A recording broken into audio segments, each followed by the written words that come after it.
నమస్తే, welcome to Bharati TV. నేను బాపయ్య. పాలిటిక్స్లో కాన్ఫిడెన్స్ ఉండొచ్చు, కానీ ఓవర్ కాన్ఫిడెన్స్ మాత్రం ఉండకూడదు. ఓవర్ కాన్ఫిడెన్స్ చాలా ప్రమాదకరమైనది. ఆ ఓవర్ కాన్ఫిడెన్స్తో ఒక్కసారి కనుక బోల్తా పడ్డామంటే మళ్ళా 5 సంవత్సరాలు తిరిగి లేవటానికి కుదరదు. సో అలాంటి పరిస్థితిని ఇప్పుడు వైఎస్ఆర్ కాంగ్రెస్ పార్టీ ఎదుర్కొంటుంది. వైఎస్ఆర్ కాంగ్రెస్ పార్టీ అధినేత మాజీ ముఖ్యమంత్రి వైఎస్ జగన్మోహన్ రెడ్డి ఇంకా అదే ఓవర్ కాన్ఫిడెన్స్లో ఉన్నారు. ఆయన 2019 ఎన్నికల్లో చాలా కాన్ఫిడెంట్గా గెలుస్తాము అని చెప్పి మరీ కొట్టి చూపించారు. 151 సీట్లు కైవసం చేసుకుని చరిత్రలో ఎన్నడూ లేనంత విధంగా ఒక భారీ స్థాయి విజయాన్ని ఆయన కైవసం చేసుకున్నారు. చరిత్రలో ఏ రాజకీయ నేతకి కూడా ఆంధ్రప్రదేశ్లో అంతటి ఘన విజయం దక్కలేదేమో అనిపించేంత ఒక రకమైనటువంటి భీకరమైన విజయాన్ని ఆయన అందుకున్నారని చెప్పొచ్చు. 151 సీట్లు సాధించడం అంటే సామాన్యమైన విషయం కాదు. సో మొత్తం మీద అంతటి విజయాన్ని సాధించేసరికి జగన్మోహన్ రెడ్డికి ఒక రకమైన ట్రాన్స్లోకి వెళ్ళిపోయారు. ఆయన ఒక రకమైన నమ్మకంలోకి వెళ్ళిపోయారు. అది అపనమ్మకమా నమ్మకమా అనేది అర్థం కాని పరిస్థితిలో ఆయన ఉన్నారు. సో నన్ను ఇంకా ఎవరూ కూడా అధికార పీఠం మీద నుంచి దించేవాళ్ళు లేరు అని చెప్పేసి ఆయన గట్టిగా విశ్వాసం వ్యక్తం చేశారు. సో అది 2019 ఎన్నికల టైంలో మనం చూసాం.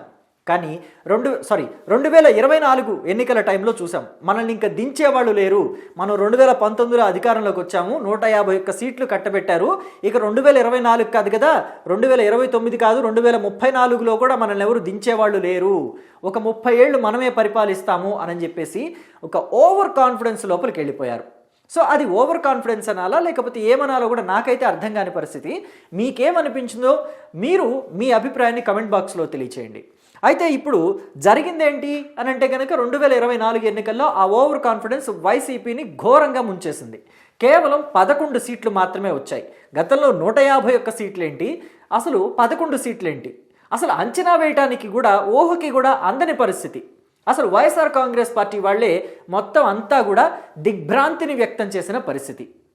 సో అయితే ఇక్కడ నేను మీకు ఈ విషయం ఎందుకు చెప్తున్నాను అంటే 2024 ఎన్నికల సమయంలో వైఎస్ఆర్ కాంగ్రెస్ పార్టీ పట్ల అసంతృప్తి ఉంది, ప్రజల్లో తీవ్రమైన అసంతృప్తి ఉంది, అసంతృప్తిని జనం వ్యక్తం చేస్తున్నారు, వ్యతిరేకత వచ్చేసింది అని చెప్పేసి జగన్మోహన్ రెడ్డికి ఆల్రెడీ తెలిసింది. తెలియదు అని అంటే కనుక అది నమ్మే విషయం కాదు. ఎందుకంటే ప్రభుత్వం దగ్గర కూడా ఇంటెలిజెన్స్ డిపార్ట్మెంట్ అనేది ఉంటుంది. ఇంటెలిజెన్స్ డిపార్ట్మెంట్ ప్రతి ఒక్క విషయాన్ని కూడా ప్రభుత్వానికి ఇన్ఫర్మేషన్ ముందుగానే ఇస్తుంది. జగన్మోహన్ రెడ్డికి కూడా ఒక సంవత్సరం ముందే ఇన్ఫర్మేషన్ ఇచ్చేసింది. ఈ విషయాన్ని నేనైతే ఇప్పుడు చెప్తున్నాను, కానీ ఒక ప్రముఖ జర్నలిస్ట్, ఒక 30 సంవత్సరాల ఎక్స్పీరియన్స్ ఉన్న జర్నలిస్టు దాదాపు ఒక 3-4 నెలల ముందు, ఇప్పుడు మనం మాట్లాడుకుంటున్న రోజుకి ఒక 4 నెలల ముందు అనుకుంటా ఒక వీడియో చేసి రిలీజ్ చేశారు. సో వైఎస్ఆర్ కాంగ్రెస్ పార్టీ ఎందుకు పట్టించుకోలేదు, అప్పట్లో ఇంటెలిజెన్స్ రిపోర్ట్ ఇచ్చింది కదా, ఎందుకని పట్టించుకోకపోవటం వల్ల ఎలాంటి పరిణామాలు చూడాల్సి వచ్చింది, ఎమ్మెల్యేలు, నేతలు, క్రింది స్థాయి కార్యకర్తలు ఎంత ఇబ్బంది పడుతున్నారు అనే విషయాన్ని అంతా కూడా ఆయన క్లియర్గా ఎక్స్ప్లెయిన్ చేశారు. సో ఇప్పుడు నేను ఎందుకు మళ్ళీ ప్రస్తావిస్తున్నానంటే ఇంటెలిజెన్స్ అలాంటి రిపోర్ట్ ఇచ్చినా కానీ వైఎస్ఆర్ కాంగ్రెస్ పార్టీ డేంజర్లో ఉందని చెప్పి ఇంటెలిజెన్స్ డిపార్ట్మెంట్ రిపోర్ట్ ఇచ్చినా కానీ జగన్మోహన్ రెడ్డి పట్టించుకోలేదు. పార్టీలో మార్పులు కానీ లేకపోతే తన పరిపాలనలో మార్పులు కానీ చేసే ప్రయత్నం అయితే చేయలేదు. ఎప్పుడు ఎలాగైతే ముందుకెళ్లారో అంటే 2019 నుంచి 2023 వరకు ఎలాగైతే ముందుకు వెళ్లారో అలాగే ముందుకు వెళ్లారు 2023 నుంచి 24 వరకు కూడా. పైగా చంద్రబాబు నాయుడు లాంటి సీనియర్ పొలిటీషియన్ని 3 సార్లు ముఖ్యమంత్రిగా చేసిన వ్యక్తిని అరెస్టు చేసి జైల్లో పెట్టారు. అది వైఎస్ఆర్ కాంగ్రెస్ పార్టీ చేసిన అతి పెద్ద బ్లండర్ మిస్టేక్. సో ఆ మిస్టేక్ వల్ల ఇంకా అంటే మామూలుగా అయితే ఓడిపోయేవాళ్ళే కాదని అనటం లేదు, కానీ ఇంకా దారుణంగా ఓడిపోవాల్సి వచ్చింది. ఏ 25 సీట్లో 30 సీట్లో వచ్చేవి ఒకవేళ చంద్రబాబు నాయుడుని అరెస్ట్ చేయకపోయి ఉంటే కనుక. సో చంద్రబాబు నాయుడుని కూడా అరెస్ట్ చేయటం వల్ల 11 సీట్లకు మాత్రమే పరిమితం కావాల్సి వచ్చింది. సో ప్రస్తుతం అయితే ఆ టైంలో జగన్మోహన్ రెడ్డికి ఇంటెలిజెన్స్ డిపార్ట్మెంట్ వాళ్ళు ఇన్ఫర్మేషన్ ఇచ్చినా కానీ తన వైఖరిలో మార్పు చేసుకోకుండా, తన వైఖరిలో మార్పులు తీసుకొచ్చుకోకుండా, పరిపాలనలో మార్పులు తీసుకొచ్చుకోకుండా ఎమ్మెల్యే అభ్యర్థుల విషయంలో మార్పులు తీసుకొచ్చారు. అంటే మీకు ఇంకా క్లియర్గా అర్థమయ్యేలాగా చెప్పాలంటే ఇక్కడ చూడండి, వైఎస్ఆర్ కాంగ్రెస్ పార్టీ 2024లో షఫలింగ్ చేసింది. ఆ షఫలింగ్ ఎలా చేసింది, నియోజకవర్గాల్లో ఉన్న ఎమ్మెల్యేలని ఒక నియోజకవర్గం నుంచి ఇంకొక నియోజకవర్గానికి మార్చేసింది.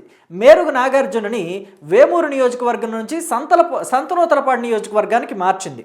విడదల రజనీని చిలకలూరుపేట నియోజకవర్గం నుంచి గుంటూరు వెస్ట్కి మార్చింది. అలాగే ఉషా శ్రీచరణ్ ఈవిడని కళ్యాణదుర్గం నియోజకవర్గం నుంచి పెనుగొండకి మార్చింది.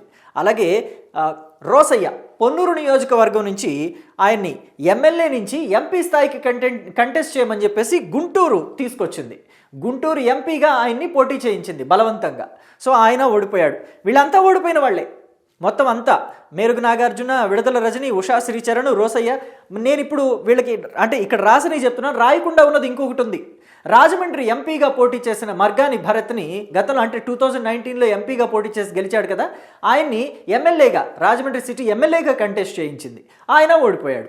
సో ఇది వైఎస్ఆర్ కాంగ్రెస్ పార్టీలో వైఎస్ఆర్ కాంగ్రెస్ పార్టీ అధినేత జగన్మోహన్ రెడ్డి తీసుకున్న షెఫిలింగ్ నిర్ణయాలు ఎంత బెడిసి కొట్టాయా అని. సో అయితే బెడిసి కొట్టడానికన్నా ముందు వీళ్ళని ఎప్పుడైతే ఇలా నియోజకవర్గాల్లో మారుస్తున్నారంటే, నేను కేవలం ఒక 5-6 పేర్లు మాత్రమే ఇక్కడ ప్రస్తావించాను, కానీ ఇంకా చాలామంది ఉన్నారు నియోజకవర్గాలు మారిపోయిన వాళ్ళు. సో వీళ్ళంతా కలిసి ఒకరోజు జగన్మోహన్ రెడ్డి దగ్గరికి వెళ్ళి, సార్ ఇలా మమ్మల్ని మార్చేస్తున్నారు, మేము ఇప్పటి వరకు ఒక నియోజకవర్గంలో పనిచేశాము, మీరు ఇప్పుడు సడన్గా తీసుకొచ్చి ఎన్నికల ముందు ఇంకొక నియోజకవర్గానికి పంపిస్తే ఎలాగా, ఫెయిల్ అయిపోతామండి, అబాస్పాలైపోతాము, పార్టీకి కూడా చెడ్డ పేరు వస్తుంది, మీరు ఇలా మార్చకూడదు సార్, ఇబ్బంది పడతామనంటే, మీరు ఏం మాట్లాడొద్దు, నేను చెప్పింది చేయండి, నా ఫోటో ఒక్కటి చాలు మీరు అసలు గెలవటానికి, మీరేం మాట్లాడుతున్నారు, మిమ్మల్ని చూసి ఓట్లేస్తున్నారు అనుకున్నారా జనం, నన్ను చూసి ఓట్లేసేది మిమ్మల్ని చూసి కాదు, నా ఫోటో పెట్టుకుని మీరు ముందుకు వెళ్ళండి అని చెప్పేసి పంపించారు. పంపిస్తే ఏమైంది, జగన్మోహన్ రెడ్డి ఫోటో పెట్టుకునే కదా వీళ్ళంతా కూడా పోటీ చేసింది 2024 ఎన్నికల్లో. 2024 ఎన్నికల్లో వీళ్ళంతా కూడా జగన్మోహన్ రెడ్డి ఫోటో పెట్టుకునే ఎన్నికల్లో పోటీ చేశారు. మరి ఓడిపోయారు కదా, అంటే జగన్మోహన్ రెడ్డి ఫోటో పని చేయలేదు అనుకోవాలా, జగన్మోహన్ రెడ్డి పరపతి పని చేయలేదు అనుకోవాలా, లేకపోతే కేవలం ఎమ్మెల్యేలు మాత్రమే తప్పు చేశారని సర్దుకోవాలా? సో ఇది జగన్మోహన్ రెడ్డి అప్పట్లో చెప్పిన మాట. అయితే జగన్మోహన్ రెడ్డి మారతారేమో అని చెప్పేసి చాలామంది భావించారు. ఎందుకంటే 2024 ఎన్నికల్లో వైసీపీ దారుణంగా ఓడిపోయింది. కేవలం 11 సీట్లే వచ్చాయి కదా, మరి తన వైఖరిలో మార్పు వస్తుందేమో అని చెప్పేసి అంతా అనుకున్నారు. కానీ జగన్మోహన్ రెడ్డి ఏమాత్రం మారలేదు.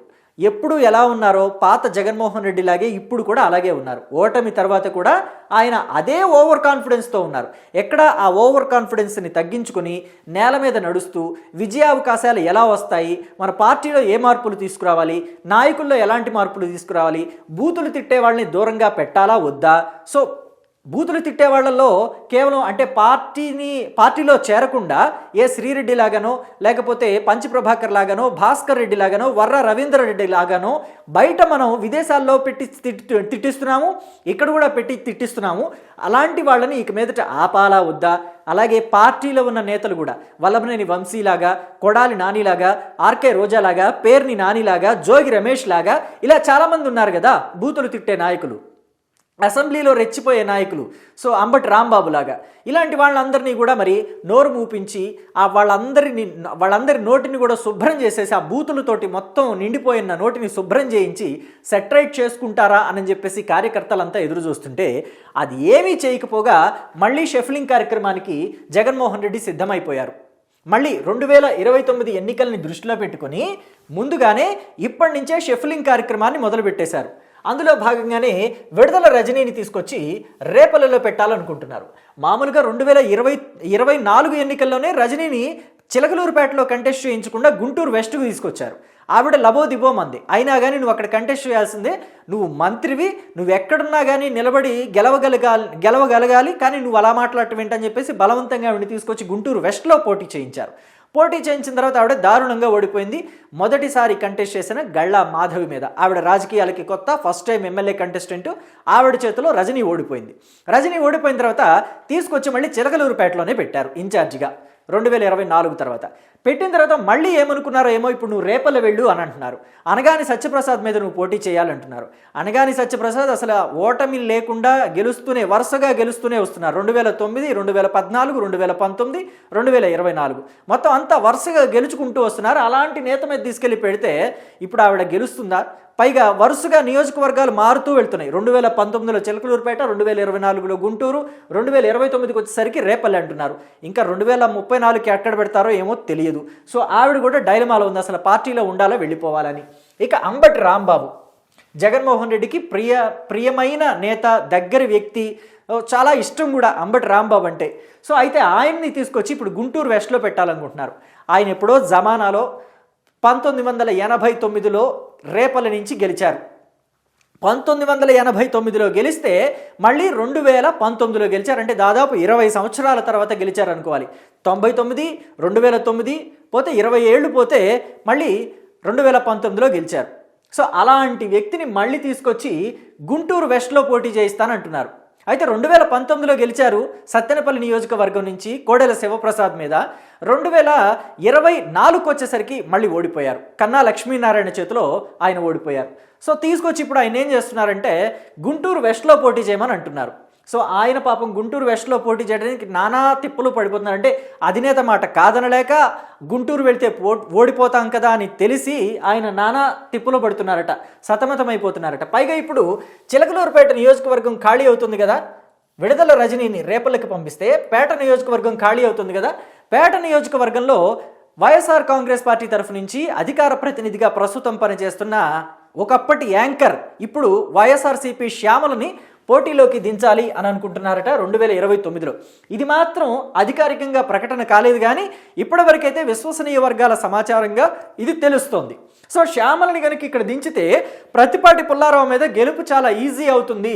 ప్రతిపాటి పుల్లారావు మీదకి ఇలా ఎప్పుడు కూడా అవినీతి ఆరోపణలు ఏమీ లేని ఒక మహిళని తీసుకొచ్చి నిలబెడితే గతంలో 2019లో కనుక విడుదల రజనీని నిలబెట్టినట్టుగా, సో పుల్లారావు మీదకి ఒక కొత్త నేత అయితేనే కరెక్టు, ఎటువంటి అవినీతి మరకలు కానీ ఏమీ లేని నేత అయితేనే కరెక్టు. ఇప్పుడు మళ్ళీ 2029లో రజనీని కనుక చిలకలూరుపేటలోనే పోటీ చేస్తే ఆవిడ మీద ఉన్న వ్యతిరేకత, మళ్ళీ పైగా ఆవిడ మీద ఉన్న అవినీతి ఆరోపణలు ఖచ్చితంగా పార్టీని అడ్డంగా పడుకోబెట్టేస్తాయి.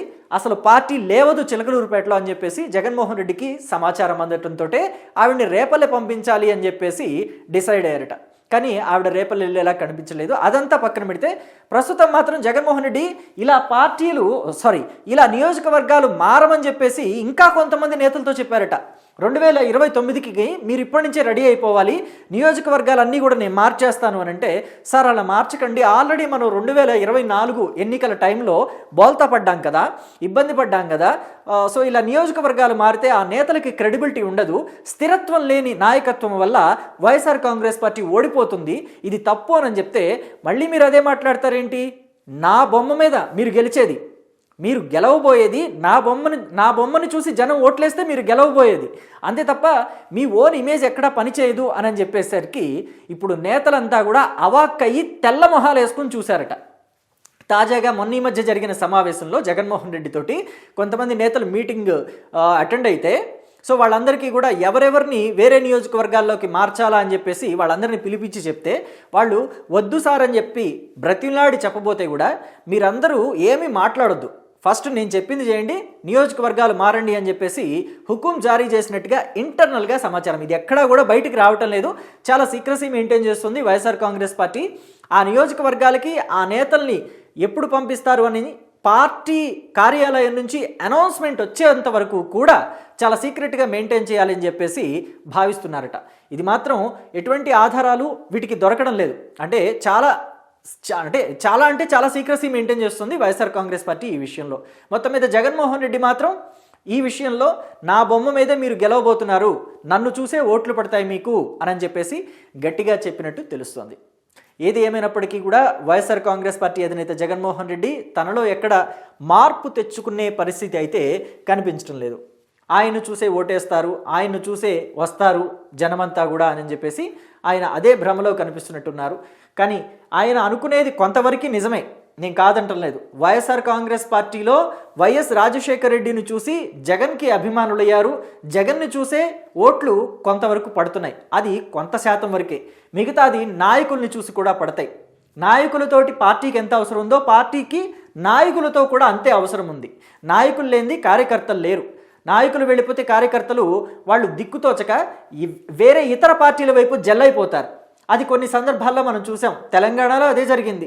తెలుగుదేశం పార్టీ తెలంగాణలో సరైన నాయకులు పార్టీ తరఫున నిలబడకపోవటం వల్లనే చాలామంది కార్యకర్తలు ఇతర పార్టీలతోటి కలిసిపోయారు.